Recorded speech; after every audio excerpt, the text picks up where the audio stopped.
Video చూస్తున్న మీ అందరికీ నా నమస్కారం. మాకు పిల్లలు లేరు. నాకు పెళ్ళయి 15 సంవత్సరాలు. నేను చాలా హాస్పిటల్కి తిరిగాను నాకు పిల్లలు కావాలని చెప్పేసి. కానీ నేను ఎక్కడికి వెళ్ళినా కానీ నాకు పిల్లలు పుట్టరు అని ట్రీట్మెంట్ చెప్తున్నారే కానీ నీకు పిల్లలు పుడతారని మాట ఏ హాస్పిటల్లో కానీ ఏ డాక్టర్ ద్వారా నాకు రాలేదు.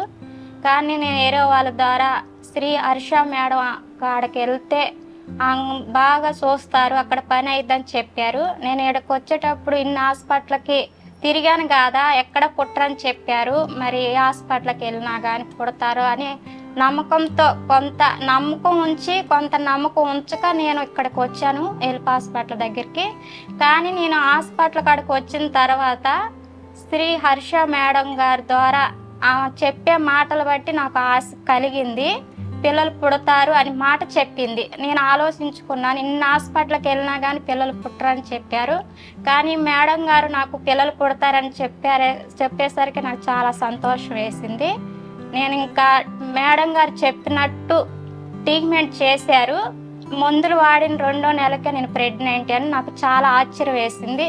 మీరు ఎవరైనా కానీ పిల్లలు లేరని దిగులుతో ఉన్న వాళ్ళు మీరు ఏ టెన్షన్ పడాల్సిన అవసరం లేదు. డబ్బులతో పని లేదు, డబ్బులకు ఖర్చు అవుద్ది, మీ హాస్పిటల్ చుట్టూ తిరుగుతామని ఆలోచన పెట్టుకోకూడదండి. చాలా తక్కువ ఖర్చులోనే అయిపోతుంది, మీకు పిల్లలు పుడతారు. ఈ వీడియో చూస్తున్న మీ అందరికీ నా నమస్కారాలు.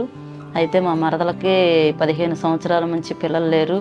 విజయవాడలో, నరసరావుపేటలో, గుంటూరులో చాలా చోట్ల చూపించాము, అయినా ఫలితం లేదు, పుట్టరని అనుకున్నాం. కానీ మరి చూపించుకోవాలనుకున్నప్పుడు మేడం గారు చాలా సంతోషంతో ఆనందంతో మరి మాకు చూపించుకుంటే నమ్మకంగా అమ్మ మీకు కలుగుతారని మాకు మంచి నమ్మకంగా మాకు మాటలు చెప్పడం జరిగింది.